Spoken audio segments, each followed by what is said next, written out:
I'm your host, Noah Nitro City. Nitro Helic. Directly to my left, Hunter the Shark Vaughn. What up? Formerly retired. He's back, though. He's back, Formerly baby. retired. Get off me. Man, we got a lot to get to today. Let's get it. It is February 19th, 2021. Again, this will be a Nitro Show. It is episode 6. Normally, if we were doing an MMA show, which is what this will be today, this will be a primarily MMA show. So if you don't want to hear about MMA, just put it up in the background so we can still concurrently get those views, correct? This will be a primarily MMA show. We have a ton of MMA news to get to. We have a lot of housekeeping to get to out of the gate here. Like I said, normally this would be a Heavy Hands podcast. We ran into a lot of issues with the Heavy Hands podcast name, and I want to say it's not completely our fault. It is not completely our fault. We've been seeing a lot of comments recently saying that we copied the name and that there was already a highly established Heavy Hands podcast name. So we went and we vetted a little bit, and sure enough, they are correct. There is a pretty popular podcast, and they are called Heavy Hands. Now, I want to point out the way they label their podcast got us in some trouble. I think it's an Australian podcast, and I could be wrong on that, but the way they label it is they put their title in there, so it could be UFC 258, blah, blah, blah, blah, blah, and then after that, they put in parentheses, Heavy Hands. No Heavy Hands podcast, nothing of that nature. So when we were doing our vetting for this, that slipped through the cracks, and we did not catch it until we started receiving several comments. And so I guess we formally apologize to that podcast. We didn't mean to take away or deteriorate your name. I know it's highly established and they have lots of subscribers and viewers. So anyway, we will be changing our name, and we are working on a rebranding at this moment, and we will launch a new show in the upcoming weeks. For now, we have so much MMA we need to get to that we had to do this regardless, and so we're going to do it under the title of the Nitro Show. Before we get into it, I have to ask you, have you ever had one of these Pączkis? It's a donut. Might be like a powdered bagel. It looks like a Brazilian donut. They have them in Hawaii. So I've never heard of this, or it's a Polish thing. Oh, okay. Well, okay. I'm thinking of something different then. So I've never had one of these before, and a guy at the station brought them in, and he brought in lemon-filled, raspberry-filled, and Bavarian cream. Out of the three, I'm going to go Bavarian cream number 1, lemon number 2. I did not try the raspberry, so number 3. What I want to say about this is it combines all my favorite things. It's like a circle long john covered in powdered sugar. Holy shit, man. So what you're saying is the diet's off. We're not on the diet right now. The diet's done. Keto Nitro is out. Oh shit. So you've never had one of these? I've had similar things. I mean, it says Polish donuts. I've had some Brazilian flavor. In Hawaii, it's a big thing. Like Brazilian donuts, they have Brazilian donut shops. Blah blah blah blah. So I've had it. It looks the exact same. I mean, who knows? But it looks really good. I love donuts. I eat donuts like it's nobody's business. It's one of my favorite things to even get. Like from the gas station, I always am getting donuts. Anybody who knows me knows I'm getting donuts. The bread. No, I've never had one. The bread was like a consistency of one of those really soft, almost not even cooked or baked donut holes. Yeah. Just melted in your fucking mouth. What does Pączki mean in Polish? In Polish culture, Pączki Day, Pączki. Pączki. Yeah, Pączki. it's a Pączki. That's how it's pronounced? Yeah. A Pączki. Yeah, he just pulled it up. Okay. Pączki. A Pączki. Pączki. Go back so we can see the meaning. Is a once-a-year event. So in Polish culture, a Pączki is a once-a-year event and is only celebrated on Fat Tuesday. Oh, well, that would make sense. Why would I've never had them until yesterday. It also makes sense that nobody can pronounce Jan Blankowicz's name right, because this is spelled as Pączki, but it's pronounced Pączki. Even on this show, we fucked it up. Jan Blachowicz. What did you just call him? Blankowicz. That's what I always say. Jan Blankowicz. That's what I always say. It's okay. The tennis player Novak Djokovic, I always call him Tchokovic. Oh, shout man. out me. Yeah, shout out Jan Blachowicz. So, man, I don't even know where to start, so we'll just jump right into it from... I don't even know if you'd go biggest to least important or most important to least important. I feel like I already know. Usman vs. Burns card was this previous weekend, UFC 258.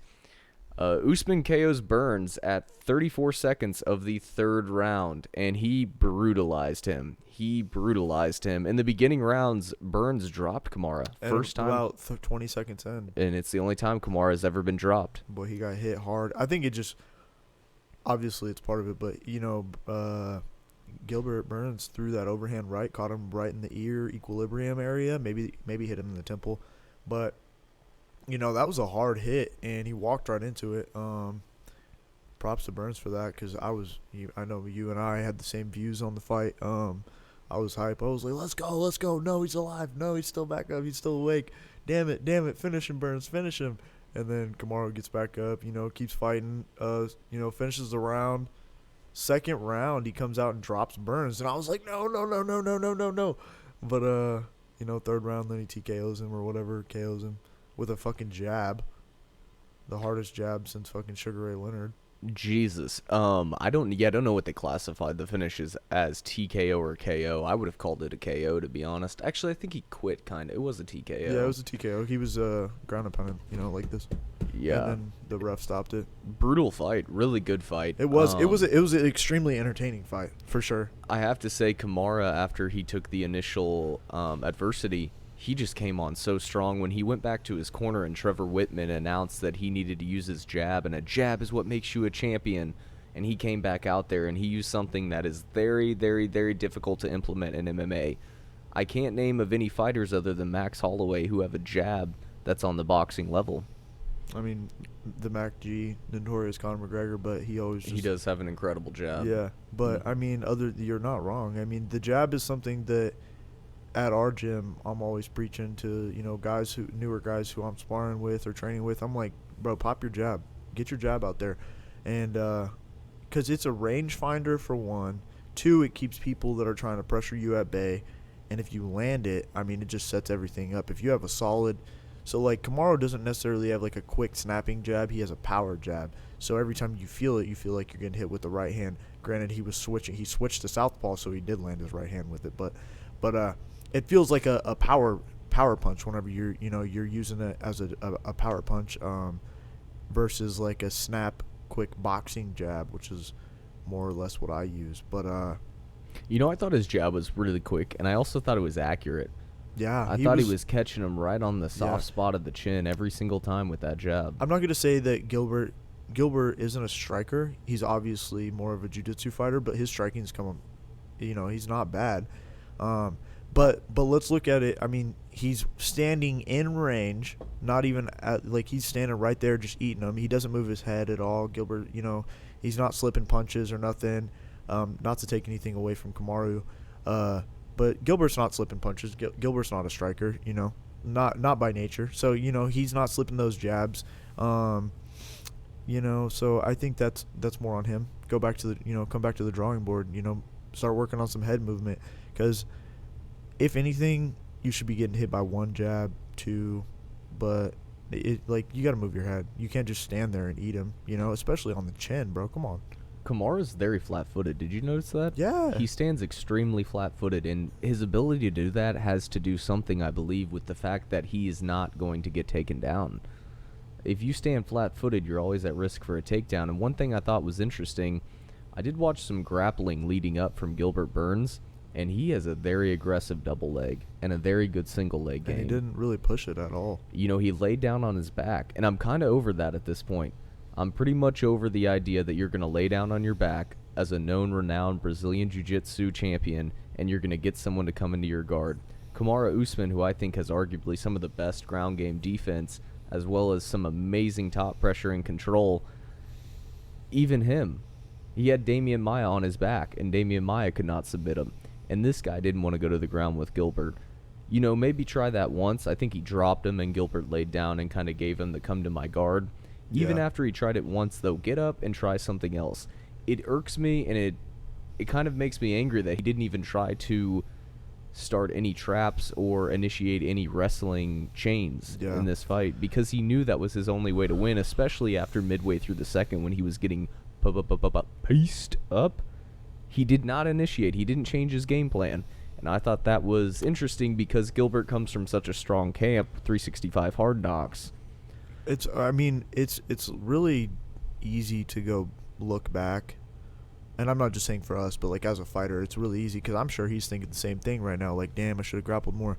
But in the fight, 20 seconds in, he almost knocks out Kamara Usman. You know what I'm saying? Maybe he just subconsciously, he was like, you know, maybe I can get back up and stand and bang. I know he was like trying to pull guard and stuff, but that's really the only amount of grappling that he was trying to get in there. So maybe he was just like, okay, I had some small amount of success here or big success with that one punch, and that's what he felt was he was really just killing it with that punch.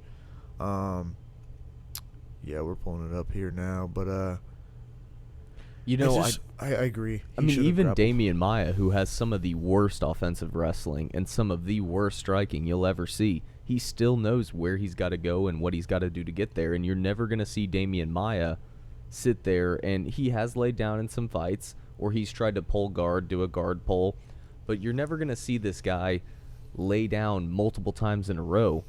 And you would think Gilbert would learn that he's got to try something else. Damian Maia has put his chin out on the line several times to try to get the takedown. Yes, and I didn't see Gilbert put his chin on the line to secure a takedown. And I'm not saying I would in that position, and this is, armchair quarterbacking a week later.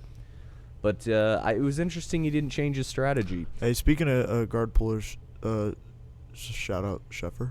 Shout out Sheffer. Do you think that maybe he thought that Usman would get in his guard more, not more easily, but he would be more, I don't even know what the word I'm looking for, applicable?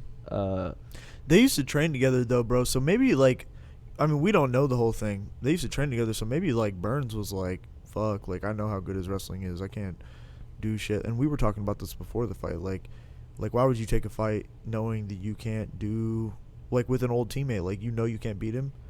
So, what was his, when they were in camp together, was he beating his ass, striking? Why would he stay standing up, Because these are guys that have trained together for an exuberant amount of time. So, you got to think there's something there that, oh, man, those are vicious body shots.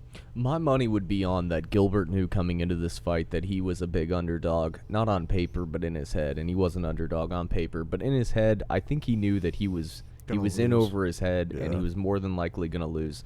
There's one thing that happens that's during fighting, and it's on the big show, and it's on the big stage that doesn't happen normally. And there's an it factor, and there's an under the lights factor. Clean. Sorry. And, you're fine. You can just interrupt me anytime you'd like. There's an it factor and an under the lights factor. And maybe Gilbert thought that under the lights he was going to be able to show something more explosive, something more exciting, something that Kamara had not seen that's in their daily repetition of training throughout the days when they did train together. Yeah.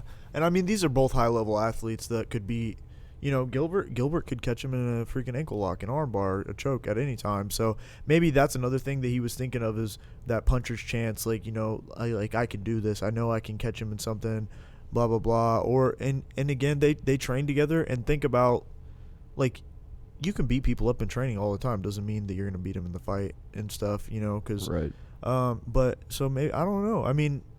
Maybe he really thought, I know a lot of people probably didn't think he ever had a chance, but they trained together. So, unless you're just trying to collect that paycheck, nobody's gonna take that fight. You know what I'm saying? Unless you know that you have an opportunity here, that there's some chance that you can capitalize and win. And we both are not big fans of Kamaru, but look at the performance. He finally, outside of Colby Covington, he finally had some adversity, getting rocked in the first round, and then he fought back. And I got a lot more respect for him now. Still hate him, but I got a lot more respect for him, and he fought through that adversity, and that's what being a champ is about. Fucking somebody's coming in there trying to take your head off, you're gonna eat that shit, get back up, and beat their ass. And that's respectable. So mad props to Kamaru. Couple questions going out of this fight. It makes me worry a little bit about his chin. I know that Gilbert Burns has knocked somebody unconscious before, but I wouldn't see Gilbert Burns as one of the more dangerous strikers that he might have to face. And what that leads me to pose is the question of who's left for Kamara Usman to fight. Now, we know that it's shaping up, and it looks like it's going to be Usman Well, it looks like it's going to be Usman Masvidal number 2. We know that last year Masvidal took that fight on about 8 days' notice? 6. 6 days' notice? Yes, sir. 6. And he did have to fly across the world to Abu Dhabi to do it, as well as a horrific weight cut. He was not in camp at the moment. And Masvidal showed that he could deal with the adversity, and he was able to get up and scramble up. And Masvidal's wrestling is super underrated. Just like his KO power is super necessary. I don't see that fight going any differently, though, unfortunately. I think that that's a good fight. It's going to be good for TV. It sounds like it's going to be the debut of ESPN's Tough, the Ultimate Fighter. So that's going to be fun to watch. That build-up will be great.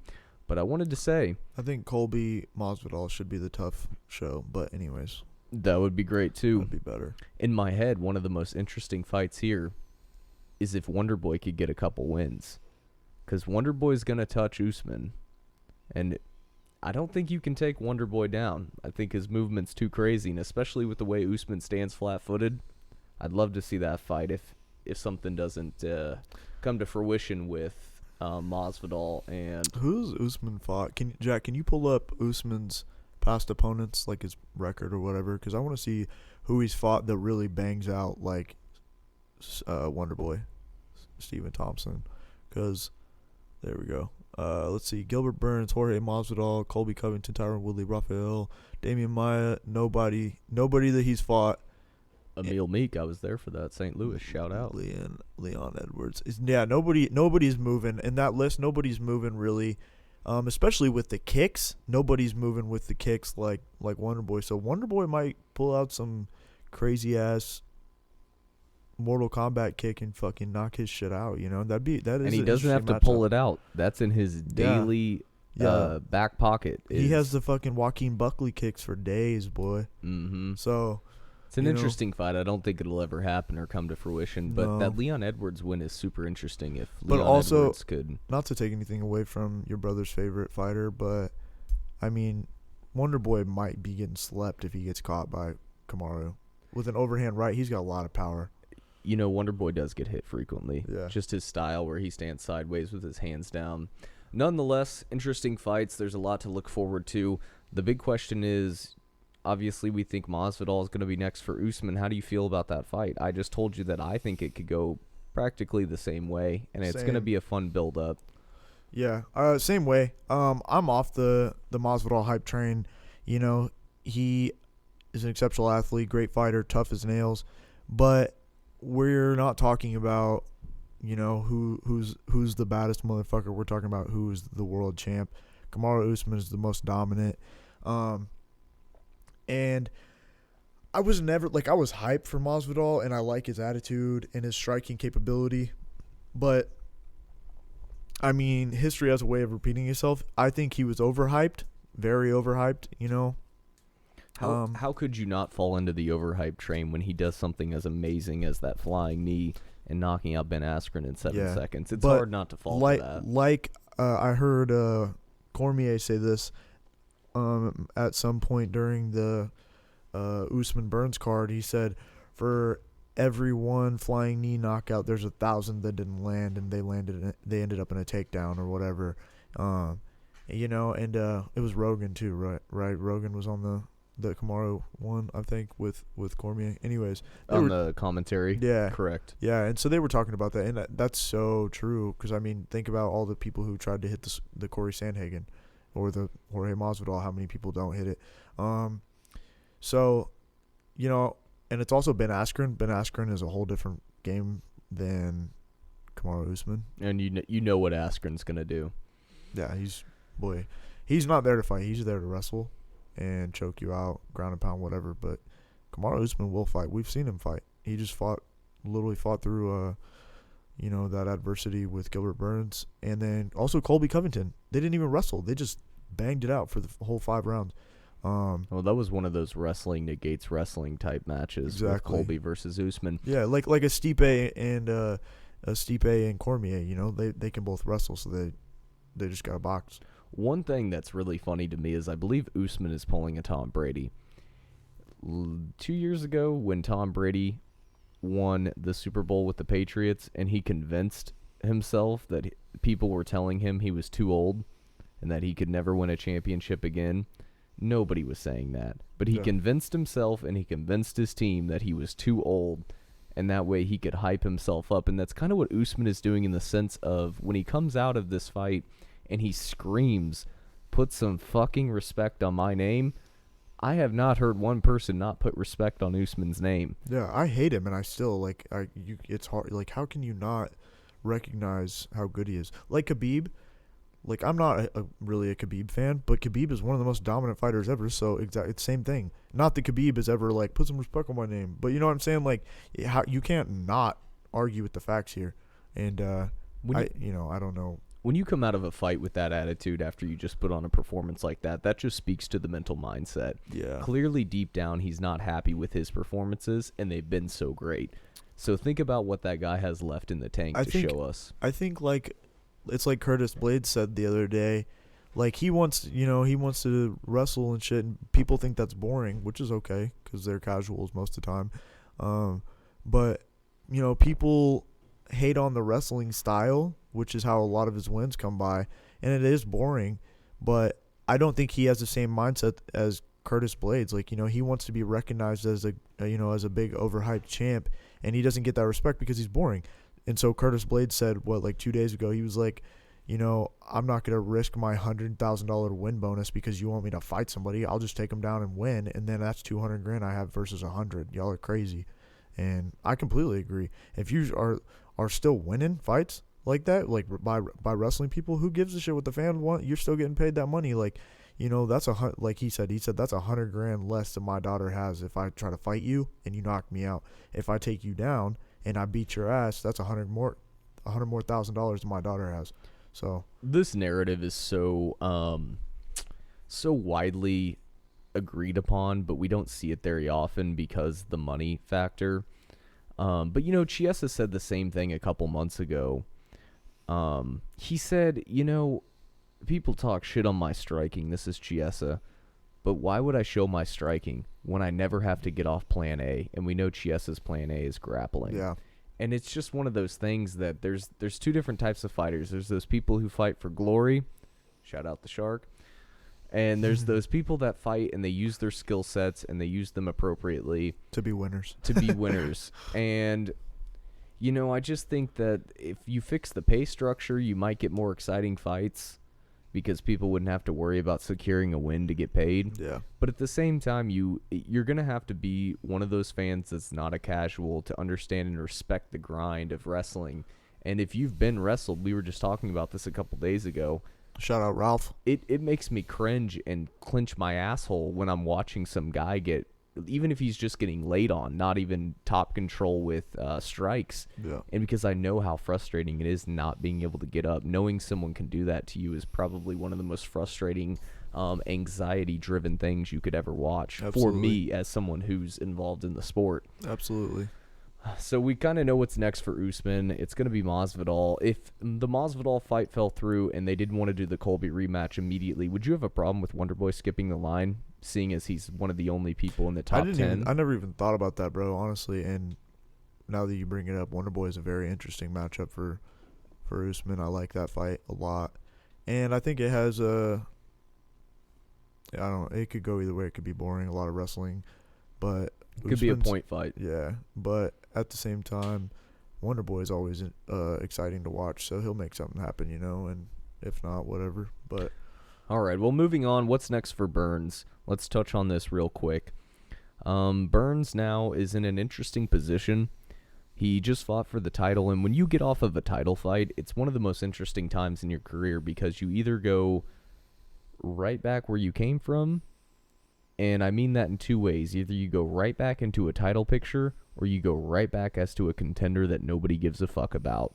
And so I always think that the fight right after your title fight is one of the most important fights of your career. Look Absolutely. at Kelvin Gastelum, who showed out earlier on this card. Yeah. He's on a 3-fight skid after one of the greatest title fights of all time. Great fight. Yeah, back in January when he fought Israel Adesanya, he was, people wanted to see that fight again. Yeah, January of last year. 2 years ago. Was that 2 years ago? 2 years ago, yeah. Because he fought Robert Whittaker of October of last year. Not this past year, but the year before. It was the first card that ESPN ever put on. It was on ESPN 3 Plus. years ago? No, 2 years ago. It was 2. Yeah. And, he lost that, and everyone right after that fight wanted to see Kelvin Gastelum fight Israel Adesanya again because people love wars. And I think a lot of people want to see Burns Usman again. Not that it's deserved and I want to see it or the hardcores want to see it, but they think it was competitive and they would buy in to see it again. Absolutely. Now, if he goes on and pulls a Gastelum and loses 2 fights, that puts him so far out where he has to face a long down the list 10 to 15 ranked contender. Yep. As Kelvin Gastelum If he did in loses 2 Heinisch. fights, he's getting dropped to a minimum of 10th on the roster, and he's going to be forced to fight somebody that's either unranked, unranked or ranked 15th. So he's going to be out of the projection for another 3-4 fights. So he can't lose 2 in a row. And Burns, correct me if I'm wrong, is not young. Will you scroll up so we can see his age? Gilbert Burns is probably 34, 35. 34. Yeah, 34. Nailed it. Wow. I mean, 34. Usman's not young either. He's 33. Yeah. Yeah. Same So, age. if you had to pick one fight for Burns, who do you want to see him face in that welterweight division? Leon Edwards. I fucking love that fight. Leon Edwards is fighting Belal Muhammad. Short notice. Yeah, I saw that. Belal Muhammad's coming off an crazy fucking decision victory No over guts, Diego Lima. No guts, no glory. Main event, baby. Dude, that's what he insane. said. What an insane fight. Peter Yan, Volkanovski, faggot. For the longest time, Give my boy Max Holloway Volkanovski again. Anyways. For the longest time, 155 was king, but 170 was always neck and neck with it. And now I feel like it's getting back to that point where 170 is one of the most competitive divisions in the sport. It really is, dude. 155 is just insane. But, God, look at that. Oh, look at that 170, 1 through 8, just right there, bro. That is a very competitive ranking. Number 10, welterweight Vicente Luque is actually going to take on Tyron Woodley, which I don't see that fight going well for Woodley. No. But that would move Luque up. Woodley's like 36, 37 now. Mm-hmm. Yeah, Vicente He's also Luque. dealing with some insane osteoarthritis of his shoulder, where he's unable to get full function of his shoulder, I believe. And I don't know where he stands with that. Yeah, God, Amanda Nunes. I heard she's going to fight John Jones next. For me, I'd almost like to see Burns pull a different card. I'd like to see, because, he moved up from 155 and he's looked like a killer and he's been on a tear, but obviously he knows he needs to go back to the drawing board and understand where he can win fights. I'd like to see him go closer to 7, 8, 9, 9, 10, 11. Someone down there who he might not take the punishment from with these top 1 to 7 guys are all vicious fucking killers in the welterweight division. So Absolutely. I want to see Burns' attitude change from wanting to get back in an immediate title shot to rather maybe looking at getting a secure victory and setting himself up for maybe a short notice title fight if someone falls out again. Because with the UFC, you can always sell it as, oh, he dropped him in the first round. So for Burns, I think it's important to stay relevant with wins over a top 15 person. We scroll down. But maybe not to jump up there and look for a Little bit more. Leon Edwards, Jorge Masvidal, or Covington fight immediately. All right, sorry. What's the difference between strawweight and flyweight? 115 and 125? Correct. Strawweight's 115, flyweight's 125.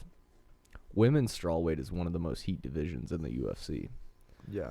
Bro, what about just like a fantasy fight, like perfect weight or something? Whaley and Valentina, dude. Can you imagine that banger? That's shaping up to look like it could happen this year or next Yeah. year.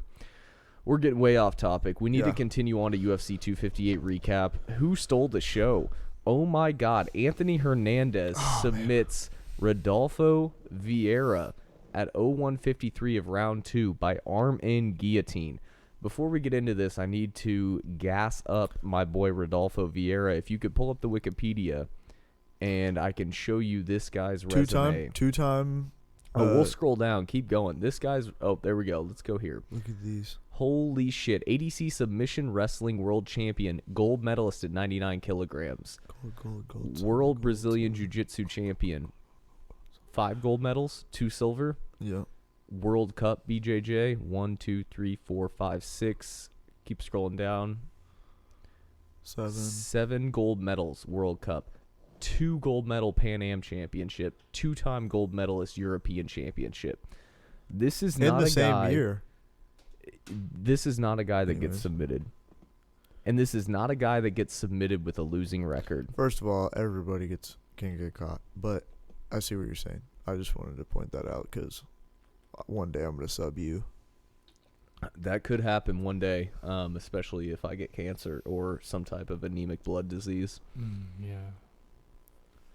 His nickname, the Black Belt Hunter. I just was reading that. I wanted to come at you from a strange angle with this one. Does this submission mean as much to you as it did to the odds makers? I believe it was a 30-1 for Anthony Hernandez to win by submission. That's fucking insane. That's insane odds. Talk me through you watching this fight. Maybe your excitement level, I know, is as high as mine. And are you as impressed with this submission as the general population? Absolutely. As somebody who is not even close to being a black belt, I know like the level of skill that it takes to become from like a white belt to a black belt, you know. So, and seeing like the little guy, the underdog, he's what, a blue belt, right? Hernandez is a blue belt, you know, and for him to sub a black belt, not only is that a huge victory, like in practice, but in a fight, nonetheless, for him to be able to pull that off, that huge upset by an even more bigger version of an upset with the sub, I mean, that's legendary. Dude's definitely going to get his purple belt here soon. You know what I'm saying? Like, how could he not, you know, maybe at least a stripe to go with that blue belt. But stripe. But, God, dude, I'm not even a fan of either of these guys, really. But I was hype. I was screaming at the TV and everything. It was insane, man. This was one of those fights you almost watch on the regional circuit, just back and forth, back and forth. Yeah. Rodolfo Vieira, holy fuck, man. We need to test that guy more, because that guy either has the best goddamn DNA on the fucking planet, or that guy's on steroids. He was bricked up like a fucking shithouse. But, man, I'm torn on this one, because here's the deal. The guy gets submitted by Armand Guillotine, and you could tell that even 2 minutes, 30 seconds into the first round, Rodolfo wasn't even able to throw punches because his muscles were so fatigued. Yeah. He Popcorn was muscle. so fatigued. Goddamn popcorn muscle. Shout out. You know, and I'm torn because you look at this and you want to say, holy shit, Anthony Hernandez just subbed, what, a 20-plus time gold medalist, Yeah. Brazilian Jiu-Jitsu. Yeah. These are guys that could be sick with the flu, sick with the novel coronavirus 19. They're not bred to tap. Yeah. You could have these guys in the worst positions, and they are not bred to tap. And so for a minute, you got to look at this and be subjective, thinking that MMA is another game. And, you know, you have this war between, oh, jiu-jitsu doesn't work. But really, look, here's a good example, a prime example. Jiu-jitsu is not always going to work when you have somebody punching you in the fucking face. Yeah. I mean, this guy was a huge dog. And to come out there and sub a 20-plus time gold medalist, just fucking incredible, man. But at the same time, I want to say that only happened because of how gassed he was. And then my mind tells me, could you sub in any purple belt, any brown belt in the Kansas City area in place of Anthony Hernandez with full cardio, and would they get the submission? Probably not. It's just a thing, bro. It's like I'm not gonna say it's a fluke because I'm not saying his skill's not there, but like that's the fight game, dude. Anything can happen at any moment. It doesn't matter. You just make one mistake and you're fucked. Like that's all it is. And sometimes you don't even make mistakes. You know, somebody just makes a better move. You know. I'm with you on that. Yeah. It just happens. Improbable. Yeah. Not impossible. Yeah. Exactly. Improbable, not impossible. That's the narrative of that fight for sure. Like so. Let's go back to Masvidal and Askren. What are the odds that he sprints across the cage and jumps in the air? And what are the odds? Ben Askren is probably like, why did I fucking try to shoot in on him and eat that knee? You know what I'm saying? Like what are the odds? Improbable, not impossible, right?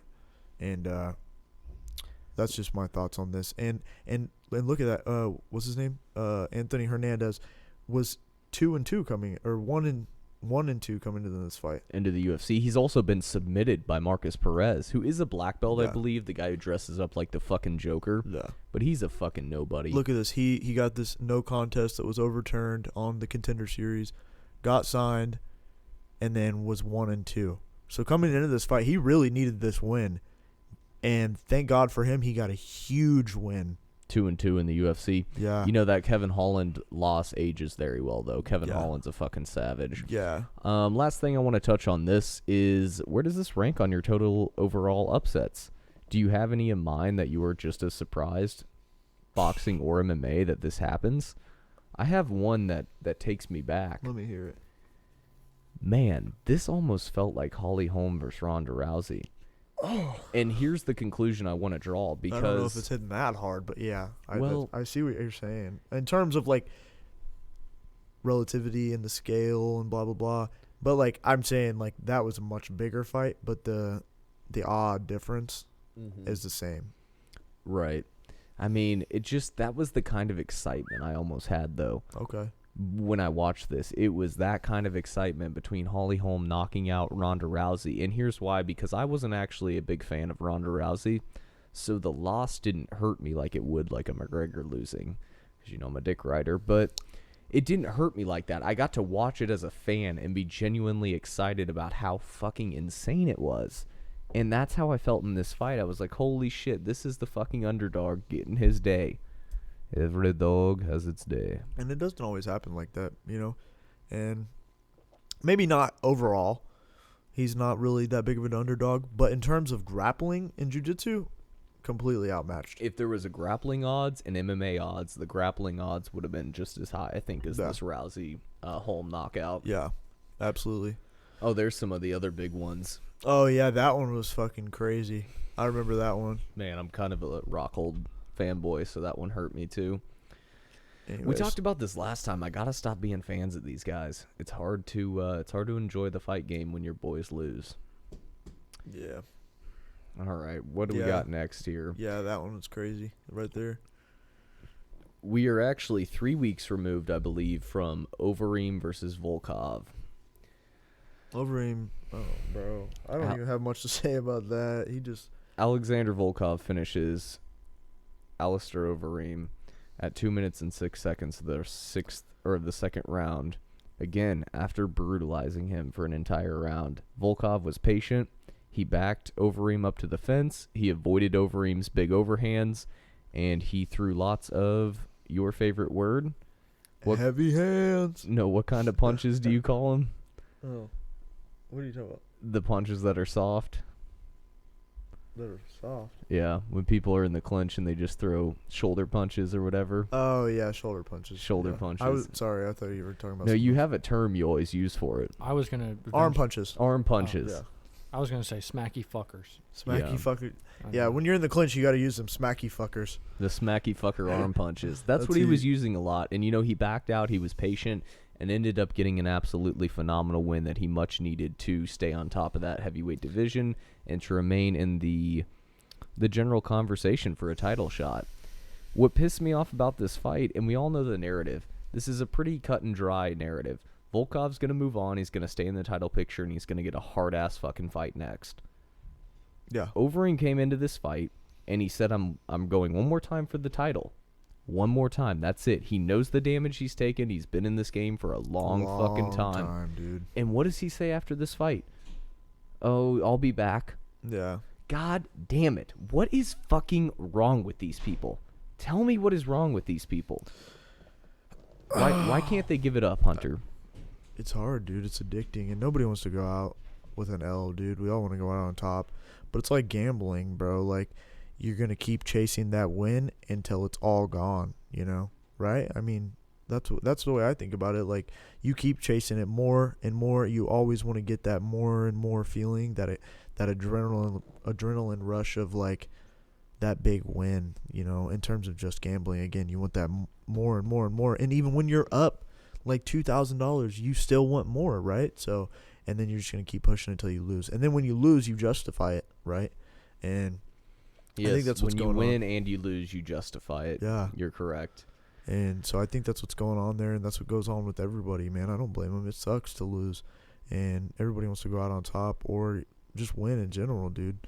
I don't think he's done an interview since, but I'd like to talk to him now, because the fact that he said all that shit leading up about how this was going to be it, if he loses again, it's done. He knows the damage he's taken. He's been informed. He's educated himself, and he's really done a look-back process. And then he goes out there and gets fucking brutalized, man. Yeah, it just looked like he got hit hard, quit. He was just not in it. He took a beating. His nose was beat up. His face was beat up. He took an absolute beating. Yeah. And I don't know how many beatings this guy has left to take, but I'm telling you, he's towing the line. Absolutely. He's towing the fucking line for the amount of beatings this guy can take. Absolutely. And he took another one a few Saturdays ago, and it just wasn't enough to get him to reinstate his mindset that he led with going in, that this was going to be his final run. I don't see him ever fighting for a title at this point. Even, like, if he won this fight, maybe short notice, he could have popped in and fought again. I don't see that happening again. I just don't think Overeem has the same name value anymore. He's old. He has been around forever. He's a legend, Hall of Famer. I'm not saying that, but it's just he doesn't have the same name value anymore. And especially after this last loss, he got embarrassed. And he got beat up pretty bad, and he quit. Not only did, he didn't get knocked out, you know what I'm saying? He just quit mentally. I think he was checked out of the fight. And, people don't want to see that. And it's not safe for you anyways, Somebody needs to talk to him. Dana specifically needs to talk to him and be like, bro, come on. It's interesting. I'm trying to think of exactly who said this. Well, Dana said it, but I forgot who he was talking to recently. No, it was... Forrest? It was pretty recent, where they're having a lot of these things where these coaches are just letting these guys keep going and going. Diego Sanchez, Cowboy Cerrone. Yeah. There was another guy who came off a pretty significant loss not too long ago. Hey, Cowboy just had that banger-ass fight, though, when he got the draw, right, with Nico Price. Yeah, Nico Price. That was a banger. So that looked like old Cowboy of old. Or Anderson Silva. That was who it was. Yeah. Anderson Silva. And it's like... I think we touched on that a few weeks ago, too. Your family's in your corner. And what I mean by that is anyone in your corner is your family. Absolutely. Nobody has someone in your corner that isn't as close as your family, unless you're in a brand new camp or there's some outlier like that. Normally, the people that you put in your corner are the people who have seen your blood, sweat, and tears leading up to this fight. They've seen your worst and your best, and they're the people that you look to and you trust. And it's these corners aren't stepping in when you're having to have the president of an organization. Imagine the president of the NFL stepping in and telling guys when they've taken too much head damage. Yeah. No, it's your family, it's your coaches, the people that are with you every day. And are they not educated on this, or what's going on? Is it the fighter giving too much back pressure to the coaches to say, hey, I'm going to keep doing this regardless, and then the coaches feel that it's their responsibility to support them? Or is this just lack of accountability and lack of knowledge of the damage that this sport is doing to people? I mean, if you're a coach, you coach people to fight. You're not going to coach people to not fight. So that's one thing. That's also how they earn a living, right? They're catching that pay off the win or the loss, bro. So, and I'm not saying they're not looking out for their guys, but that's what you're in there for, is to coach people. And also at the end of the day, nobody's going to tell me I can't fight. You know what I'm saying? It's different if the boss comes, Dana White, and he's like, nah, bro, you're done. I'm not going to let you fight no more. But if my family's not going to tell me that I can't fight, you know what I'm saying? I'm a big boy. I'll make that decision on my own when that time comes. And that's, I think, how they feel. You're not going to listen to nobody. Forrest Griffin, he finally listened to his wife, after 3 years too late. Dana even had to talk to him. Was like, look, bro, you're done. Here's a job with the UFC, though. So, I mean, it just takes some talking to, and just like anything, as a man or a woman, you're going to have to make that decision as an adult. You're going to have to make that decision for yourself in the long run, and hopefully it's not too late in the end, on some Aaron Hernandez shit or whatever, Muhammad Ali, not too late, but it is what it is. At the end of the day, everybody knows it's called the Hurt Business for a reason. You don't get into the game and not know what the fuck you're doing. So that's all. Do you have something you wanted to say? Yeah, I was going to say, has the UFC reached the point that the NFL's at with the TBIs and seeing all the brain trauma and multiple players kind of having serious illnesses in their later life. Where is the NFL even at with that? I mean, they're I totally. don't know, dude. they're I mean, Vincent Jackson just died the other day, and Yeah. and his mom came out and said some shit that she donated his brain to right. the University of whatever. And you mentioned Aaron Hernandez. Same Yeah, thing with same him. thing, yeah.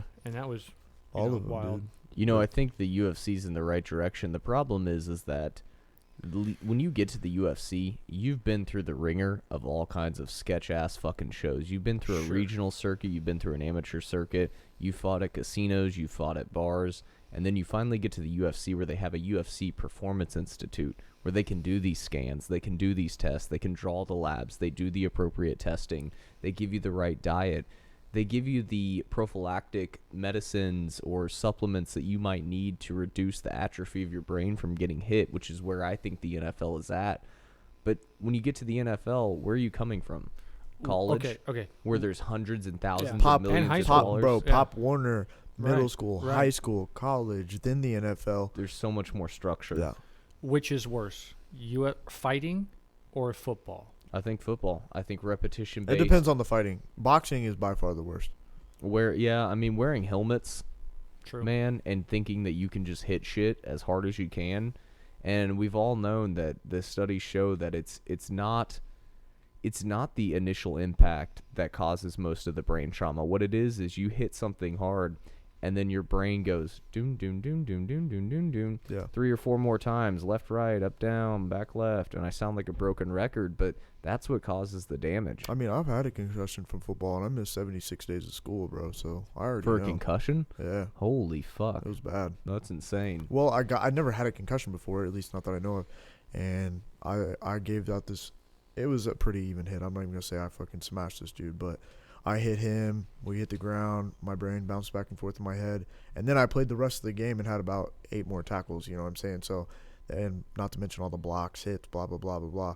So I played the rest of the game. Then I still went to practice the next day, and then took Sunday off, and then still went to practice on Monday. And that Monday I was dizzy in school all day. Went to practice, puked on the ground, and that's not something I ever do. I never puke from sports. And then I was like, oh shit, something's wrong. I need to go to the doctor. Well, and concussions are subjective. There's no scan you can do to tell that somebody's been concussed. Yeah. The only thing you can do is subjective testing, looking at the signs and symptoms. Yeah, and so what you do is take it's like a brain aptitude test that, not really an aptitude test, but it's a brain test that shows like memory and different things like that, and it's like cognitive function and stuff like that. And I don't, like, at the beginning of the test, it's like, remember these 3 words: blue, diaper, and whatever, like plant. Mhm. And then at the end of it, you take all these weird little tests, and then at the end of it, it's like, what were the words? And then pretty much if you have a concussion, you're like, Can't remember the words. yeah. It'd be fun to take one of those and see what the test is like just Yeah. at home. So I'd like to see Overeem. I mean, it looks to the point where Dana White's going to have to continue to play fucking dad to these fighters and step in and let them know enough is enough, man. You need to reconsider. And I like Dana White, almost like the BJ Penn thing where he gave him one more fight. And BJ ended up blowing that because he ended up getting a DUI or some fucking crazy shit in Hawaii. He just got like his 3rd one a couple months ago. Yeah, and so he Yeah. was going to get a final fight, and Dana White pulled him from that card. Go ahead. Hawaii, baby. Yeah, Hawaii. Yeah. Fuck out of here. You think that's the U.S.? Kind of. Hawaii should not even be in the same country. Hawaii's dope. It's like a different fucking I love world. Hawaii. Additionally, on this card, we have an MVP for this one as well. Corey Sandhagen knocks out Frankie Edgar with one of the most vicious, beautiful, Sandman. precise flying knees at 0.028 seconds of the very first round. This was one of those heart-dropping, jaw-breaking, fucking goddamn knockouts I've ever seen. Frankie Edgar did not get up off the mat for several minutes after this KO. And this, ironically, follows the same narrative as the main event. Frankie Edgar, he's fought at 55, he's fought at 45, he's been successful, he's broken to the top 10, the top 5 in each of these divisions. He was looking for one final run at 135 pounds. He made an extreme weight cut. He's 39 years old, and he looked to make some waves and go on one more stint, as did Alistair Overeem, in the bantamweight division. He gets brutally knocked out. And what does he say after the fight? My time is not now to retire. My time is not now. This is just it's a repetitive narrative. Sorry to interrupt you, but it just keeps fucking happening. There is no way that all of these guys who say they're going to retire if they lose one more time before the fight and then they immediately change perspectives after the fight, they can't all be correct. Some of these guys need to retire, and I think most of them do. I thought Frankie Edgar needed to retire like 2 fights ago just because he is 39 years old. He's getting old, man. It was suspect after he got knocked the fuck out by Brian Ortega with that uppercut. That was a disgusting knockout. Yeah, I think that's what I'm thinking of. But I love Frankie Edgar, bro. Everybody loves Frankie Edgar. God, dude, it sucked. I mean, hats off to Sandman, dude. What a fucking beautiful performance. All of his performances are great. And I love Corey Sandhagen because he doesn't look like shit. He looks like this tall, little, skinny boy who has no power, but he's so explosive, dude. And he's so good. Anyways. He has one of the most beautiful frames for 135 pounds. He can fight from any stance. His pace is incredible. He has very shitty takedown defense with leading into this fight. That was kind of the spike. I believe his takedown defense is 40% per fight metric. Here's what's different about that. That is not actually a true, accurate number because at 40%, the way he scrambles, he doesn't mind getting taken down and then quickly scrambling back up. And if that counts as a takedown... Oh, here it is here. Oh, fuck. Bink. Oh, my God. Disgusting. Rattled. Goes stiff immediately. Face plants into the canvas. I mean, it was one of those ones where you almost hurt to be happy for the Sandman. Yeah. Because everybody likes Frankie Edgar, man. So everybody's sad. But I'm a huge fan of Sandman anyways. So, you know, it's good. It's bad. It's ugly. Whatever. Here's the problem with Frankie Edgar as it stands right now. What legendary fights can he have at 135 pounds? None. There are no legends left at 135 pounds. Yeah, Cub Swanson. But, I mean, that's... You don't want to fuck with Cub Swanson right now. Cub Swanson's still young. He's a fucking killer. You could say Jose Aldo, but Jose Aldo's still in the title picture, and he's not. He's been KO'd by Conor, and that's it. You know what I saw the other day? TJ Dillashaw's older than Jose Aldo. Isn't that crazy? That is fucking wild. Yeah. Yeah. Anyways, yeah. There's no fights that make sense for name value. What do they call those fights? The old man fights. What? When two old guy fights. What do they call that? A legend fight? Yeah. Yeah, there's no legend fights for Frankie Edgar. Not at 135 pounds. So then what? He's going to go back up? If Uriah came out of retirement and fought one more time. I don't think Uriah can make 35 again. That's what he just got knocked out by Peter Yan, wasn't it? Yeah, Peter Yan knocked him out. Yeah, he did knock him out at 35. But before that, didn't he fight Ricky Simone at 145? Maybe. Fuck, I don't know. I don't know what they fought at.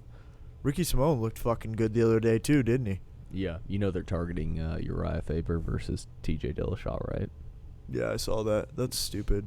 That's fucking amazing. I love that fight. The storyline. Yeah, the story's good, but it's stupid. Those are your boys, dude. No, not TJ. I fucking hate TJ. Shout out Alpha Male. Yeah. Remember when you guys trained with my boy Shark? Yeah, boy.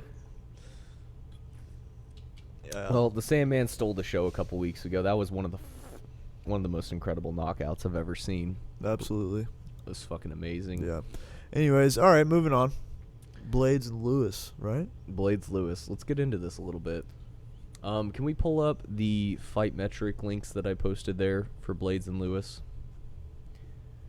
Here's the thing about Lewis. This guy sucks. My balls is hot. This guy sucks. He sucks at fighting. Yeah, absolutely. He's just a beast. But somehow he pulls it off. He's a big black beast. Yeah, the black beast is correct. He sucks at fighting, and somehow he pulls it off. I don't understand this. God damn, he's only 30. Oh, that's Curtis Blaydes. So, how can you wrestle with Blaydes? You don't. You don't. That's the correct answer, is you don't wrestle with Blaydes. I'd like to pull up the fight metric if we scroll down on the hyperlink page. And I'd like to see Derek Lewis's takedown defense. Derek Lewis has one of the most incredible abilities to get up randomly without any type of technique from the bottom. Because he's big. He's strong. He uses that explosive power. But when you look at Curtis Blaydes here, and we'll compare their takedown defense. Versus offense. Right. Okay, so this is Blaydes. He averages 6.98 takedowns per round. Do you understand how fucking insane that is? Can we pull up Khabib fight metric just so we can compare this? Yeah, and then look at Derek's takedown defense is 52%, though. That's not horrible. So he only stops one of every 2 takedowns? But who has really tried to take Lewis down? Not many people. That I can't think of that dude. That one of the whatever. Anyways, yeah. Okay, so Khabib's takedown average is 5.32. Curtis Blaydes has a higher takedown average at heavyweight. And higher takedown accuracy. At fucking heavyweight than Khabib Nurmagomedov. And you're telling me this guy, where's our fight metric for Lewis? Takedown average 0.5%. Where's his defense? 52%. He stops 1 in every 2 takedowns. This guy is not going to hang. This is a one-sided fight. This is Derek Lewis's last fight on his contract. This is not going to go well. I mean, Fight me if I'm wrong. Okay, the Volkov fight for him didn't go well until 10 seconds left in the fight. And where did the Volkov fight take place? What do you mean? Standing? Standing. Yeah. And where can Lewis win the fight? Grappling. On the ground. No, where can Lewis win the fight? Standing. Oh, Lewis. Sorry, I thought you were Yeah. saying Blaydes. Yeah, standing. Okay, so this guy's going to take him to where he can't win the fight? Nothing magical is going to happen But here. I'm not saying the last guy who scroll down. Who's the last guy Lewis fought? Yeah, Alexei Oleinik. Alexei Oleinik kept trying to take him down, right? Or oh no, scroll left.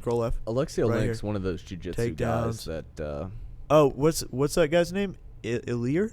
Ilyar Latifi came up from 205. He is an undersized heavyweight. I know he's not. I know these guys are not the same, but look at this. Blagoy Ivanov, yeah, he's a that guy. striker, throws a 1-2. But three takedowns. Ilir fucking Latifi, whatever his name is, 3 takedowns. Alexei Oleinik, 1 takedown. So these guys, 4 takedowns against Cormier, but that's Cormier. He lost. Blah blah blah blah.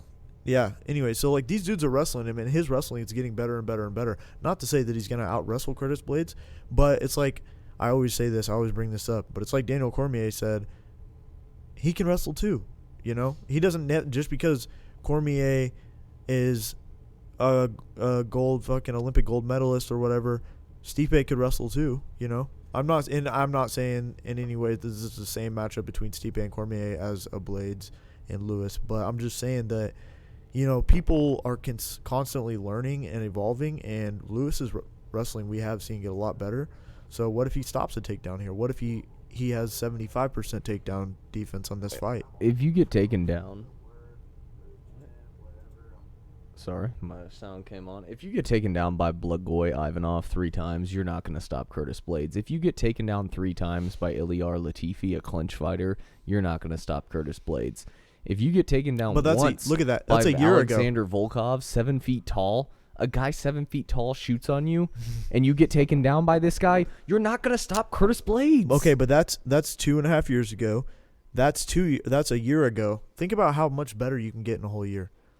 Isn't it crazy that Derek Lewis has fought for the heavyweight title? Yeah, it is. I'm just defending him. I'm just playing devil's advocate for sure.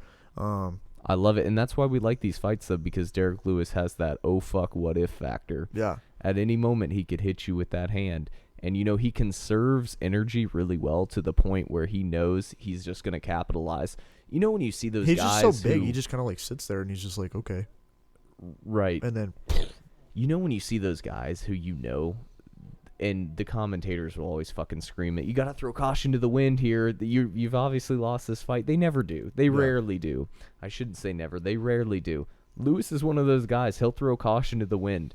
If he has 10 seconds left, he will throw caution to the wind, and we saw that in the Volkov fight. where Shout he out- won right in the last few seconds. of the Shout out third Macy round. Barber throwing caution to the wind this last weekend. Yeah, shout out fainting from 10 feet out, though. Yeah, For sure, get your shit together.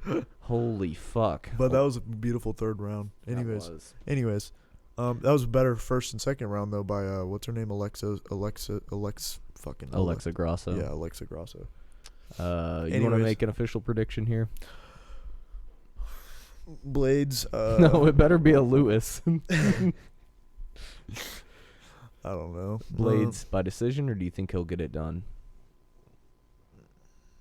No. Yeah, I don't know, dude. I got Blaydes third round submission. Kamara. Going out on a limb. I hope I'm right. I say decision, Blaydes. I don't think Lewis can survive 5 rounds. I'm with this guy. always wrong. Like I'm good at picking who's gonna win, but like I'm bad with like how. So I say Blaydes decision or Lewis knockout. That's the only way it could really go, right? So you're just predicting every single outcome. Yeah. Okay, good deal. You I don't should know. get it right. Okay, official prediction: Derek Lewis triangle choke round 1. Perfect. I like it. He pulls guard and triangles. All right, last topic we got to get to today is a big one. We have seen MMA promotions come and go off of national television, off public television. We've seen it come and go. We've seen them adopt new platforms, DAZN, ESPN Plus, Fox Sports, FS1, Spike TV. We have seen this, Paramount Network, which formerly known as Spike. We've seen this a lot. Bellator announces its arrival to Showtime.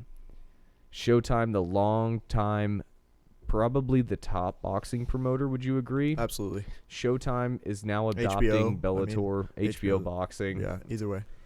HBO Boxing's kind of dead now. Yeah, but I'm just saying in general. But yeah, no, definitely Showtime. And so I want to know what this means for Bellator, because this, to me, I mean, Showtime, they've still kept their old school pay-per-view model. They've never went to a cheap streaming service. They've kept their old school pay-per-view model in the sense where they're charging guys $100 for these trash boxing pay-per-views that they know no one's going to buy. They're not going to do anything out of left field. And right as I say that, they signed Bellator, an organization that puts on fights usually Friday and Saturday nights every weekend for a year. They're a low grade promotion in the sense of the amount of money they have compared to the UFC.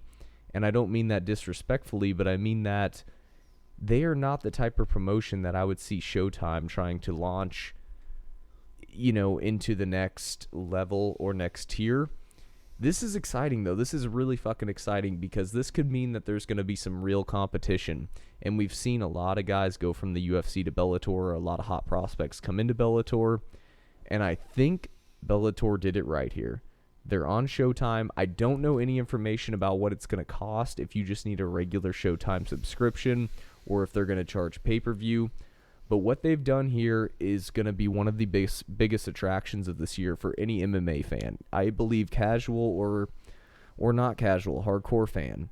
This light heavyweight tournament Grand Prix that they're putting on is one of the fucking most competitive Cards or whatever. tournaments that I've ever seen. Yeah. And the matchups are incredible. I have them here first. Anthony Rumble Johnson. Let's hit that one first. Anthony Rumble Johnson and who? Well, it's going to kick off on April 9th with the current light heavyweight. And another thing, too, that's fucking crazy about Bellator is they make their champion be in the Grand Prix. Yeah. So it's going to kick off on April 9th with Ryan Bader And Lyoto. versus Lyoto Yeah. Machida. That's heat. There's only one fighter I don't know on here, and I've heard he's a fucking killer. I'll have to go back and watch some footage. Can you look up the Corey Anderson Bellator fight that's coming up? That'll also be on April 9th. Then on April 16th, you have Vadim Nemkov versus Phil Davis. Under that, you have the fight that everyone wants to see. Anthony Rumble Johnson is back after, I think, a 4-year layoff. Yeah, something like that. A 4-year layoff of selling weed and CBD and doing a lot of testosterone. Hey, boy. And he is going to take on Yoel Romero, leaving the UFC and moving up to 205 205. pounds. I think Anthony Rumble Johnson still wins that fight. The only thing on paper I'm more excited about for this fight is Stipe versus Ngannou. This light heavyweight tournament is one of the most incredible. It's going to be one of the most incredible spectacles we're going to see all year. I'm going to say it here. I don't care how it ends, how the results come out. This is going to be fucking insane, man. Yeah, I love it. It's like Warrior. Like the movie Warrior. It's kind of badass, like this fucking huge Grand Prix tournament. I'm super hyped for it, and I think that it's gonna get a lot of attention because of the name stock. Lyoto Machida's, kind of a dead name now. Yoel's kind of dead. I mean, Yoel's not as dead, but Anthony Rumble Johnson dead. But it's bringing all these guys back to life in this super, like you said, super competitive tournament. And I think it's going to be a good like fan boost for Bellator. Maybe get some attention, more revenue coming in that way or something, Ryan Bader, ex-UFC. Lyoto Machida, ex-UFC. Lyoto Machida, ex-UFC champion. Vadim Nemkov. Actually, Vadim Nemkov just put it on Ryan Bader and won that light heavyweight championship. So Vadim Nemkov's actually coming into this Grand Prix as the champion. Vadim Nemkov, Phil Davis. Phil Davis, ex-UFC. Yep. Okay? Vadim Nemkov has a solid decision over an ex-UFC fighter. Anthony Rumble Johnson, ex-UFC title challenger. Yoel Romero, ex-UFC title challenger. Corey Anderson, ex-UFC.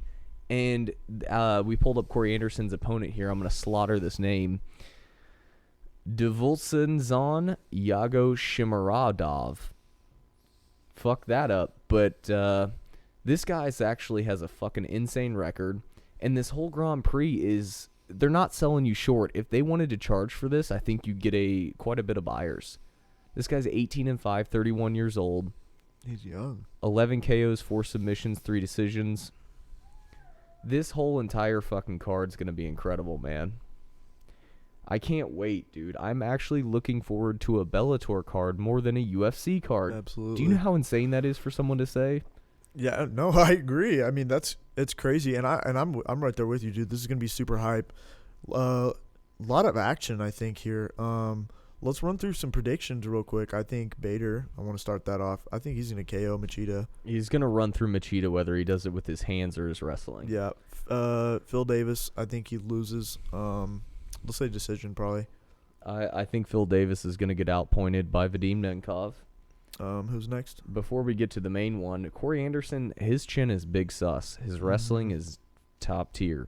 I'd have to go back and look at some footage of this guy, but just seeing the intrigue of this guy coming over Corey Anderson, it's going to be fucking great, man. Yeah. I can't wait to see this fight. And, oh, yeah, Corey Anderson got that freebie fight against Melvin Manhoof, who's probably 74 years old. How old is this guy? 44. I was close. 30 years off. But this is going to be wild. And, of course, fireworks. I love Bellator, how they decided. This had to be a hard decision because they're going to blow their load right out of the gate. But they knew they had to make this fight, Yoel Romero, Rumble Johnson. They had to make this. And, unfortunately, they had to do it first so they didn't risk one of these guys losing. Yeah, and I mean, I think even being retired or out of the game for 4 years, I think Rumble's just too big for him, dude. I think Rumble's going to tower over him. Yeah. Because Yoel's like, what, 5'9", 5'10"? Yeah, he's not very tall. Yeah. Rumble's like, let's just look it up right here. That's what we have this for. See how big they are in terms. Because we all know that the Soldier of God's built like a brick shithouse, but he's not as big. And his chin's never been tested. Yeah. I mean, it's been tested, but it's never been by Paulo Costa. That's really it. Right. 5'10", and then let's look up Rumble Johnson. He's got to be 6'2". That's minimum. what I'm thinking. He's a big motherfucker. He looks big. How do you take 4 years off the sport, though? Let's make sure we're right on 6'2", yeah, that's 4-inch difference. And he's probably walking around 230, bro. I think Yoel's walking around like 210. One thing, and I'm not being funny. Scroll down and just look at his record. One thing, and I'm not being fucking funny about this. How are you gonna deal with doing that much testosterone, and then coming back and being? I'm not saying he's gonna be a clean fighter, but he's gonna have to obviously lose a lot of muscle mass to get down to 205 pounds. I don't know, bro. His last loss was April 8th, 2017. Cormier. Yep, 4 years off, man. Cormier. That's fucking crazy. Well, I'm super excited about that card. I cannot wait, man. April 9th is right around the corner, too. March is going to fly by. We have 2 UFC pay-per-views in March. Oh my boy. Anything else you want to hit while we're on this? I'm good, bro. I think we hit a lot. Let's get back to it here soon, and we'll cover some more shit. Yep. Again, housekeeping. You're gonna find us on the same channel. So this Heavy Hands Podcast channel. Continue to like, share, subscribe. We'll just change the name on there when we launch the new media and the new name for the new podcast. We will not reveal the name yet. I will say, though, that we have a lot of plans. It will be a weekly MMA show. And then on top of that, we will also still continue to get guests in here. And hopefully the hateful comments stop. Although, it was good. It's good support. Negative support is not bad support. Yeah, what do they say? Haters are still fans? There's no such thing as bad publicity. I agree. Well, again, we apologize if Heavy Hands Podcast ever caught a hold of this or their viewers. We didn't mean any disrespect, and we weren't trying to copy anything. But I can't wait to get back in here with our rebrand and talk weekly about MMA. We want to kind of do an MMA show with a little bit of funny spin-off, but also cover the big topics weekly. Absolutely. So that would be our goal. Thanks for your attention, as long as you guys pay attention to us and whatnot. And we're just here because we can't go to counseling or talk about our own emotional problems, so we run a podcast. Right, and I'm just here so I don't get fired. Fined. Fucked it up. God damn it. I'm just here so I don't get fined. For him and yours, for the Shark and Nitro, it's been a pleasure. Have a great day. Alrighty, Peace out.